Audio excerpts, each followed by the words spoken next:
Hi Digital World, this is Leah coming at you once again with something that I love. I would like to give you a rundown on my first step of getting ready for a trip or vacation. And I have 5 main points about making that decision, about where to go, or deciding on where you'd like to go for your vacation. I think the first most important thing to consider is that you really should follow your heart. We all travel through life hearing about other people's vacations. Maybe you've been somewhere once and you'd love to go back. Use that inspiration as your main focus on how to decide where you would like to go. The next most important thing is budget. Some people have a large budget, some people have a small budget, some people have lots of time, some people don't have much time because they're usually busy making money. There's a couple of ways to look at this. Of course, if you do have a larger budget for your vacation, you could go right away.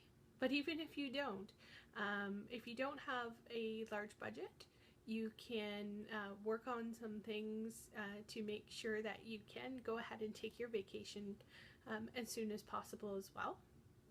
But the advantage of having time on your hands would be to be able to save up for your vacation as well. And the way Kevin and I focus on this, because vacationing is a priority for us for sure, is that we have a vacation savings account right in our online banking, so that when we do our budget each week, whatever money we have left over, be it, maybe there's $100, maybe there's $50, maybe there's only $20, but if there's funds available for us to slide that on over into our vacation fund, where it's out of sight and out of mind until we do decide on a vacation and how we are going to best use that budget towards our next trip. But a great way to work with a smaller budget but still be able to go ahead and take your vacation right when you want to is to keep track of your points and your clubs. Most people have some version of air miles that they can use to book flights, but also keep in mind that you can use partial points, partial cash sometimes for flights with points, as well as you could use them for merchandise. Perhaps you need a new suitcase before it makes sense to go on your vacation, and there are usually shops or a catalog that you can look at to purchase things with your mile points as well.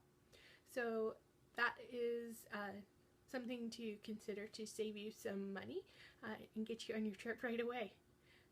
But also there are other types of clubs.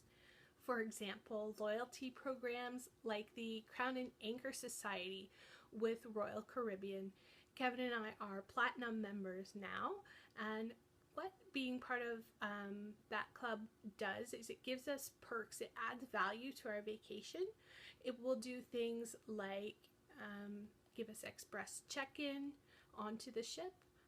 Sometimes there are also some really fun things like champagne parties. You get a free glass of champagne, things like that. So that's definitely something to keep track of and consider when you're budgeting for your vacation, and also considering where you want to go.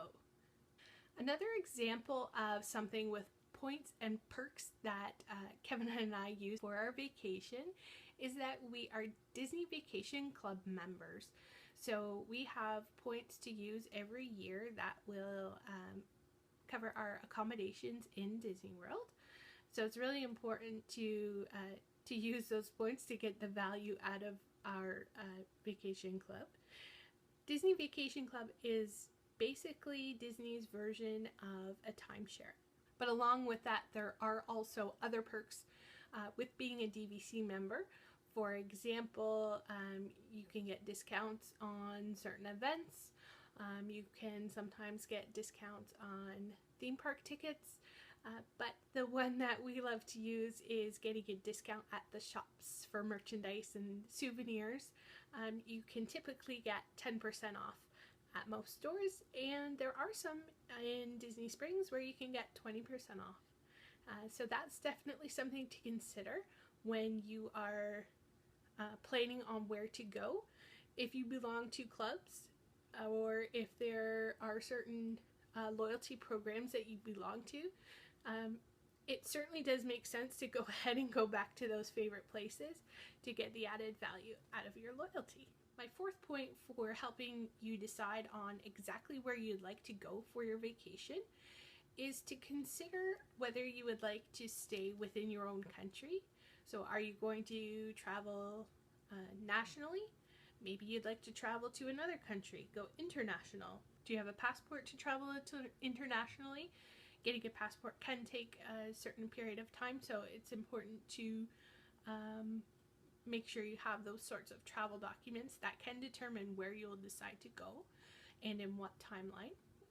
Would you like to travel on a cruise? Do you want to go by sea, or are you going to stick to the land? Maybe you'd like to take a railway trip.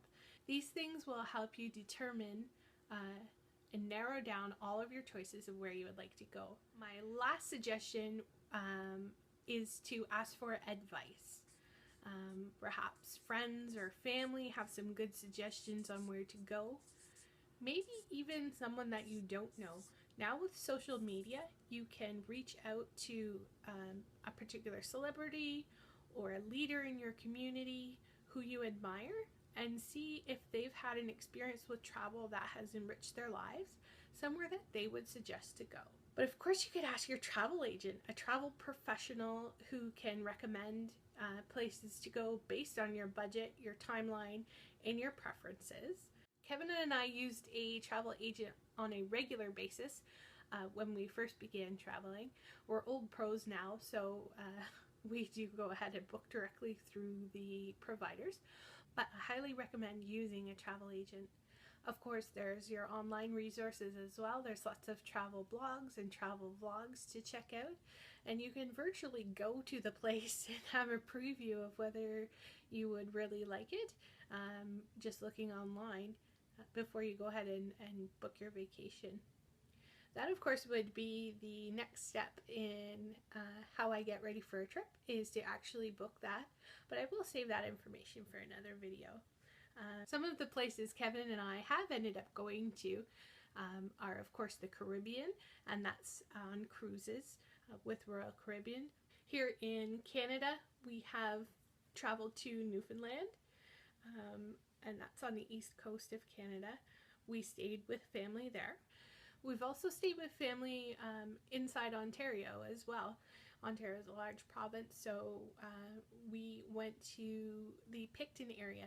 We went to the Ontario Provincial Park called Sandbanks and did some touring around that local area. Of course, there are other provincial parks to visit as well, and we have done that by camping there.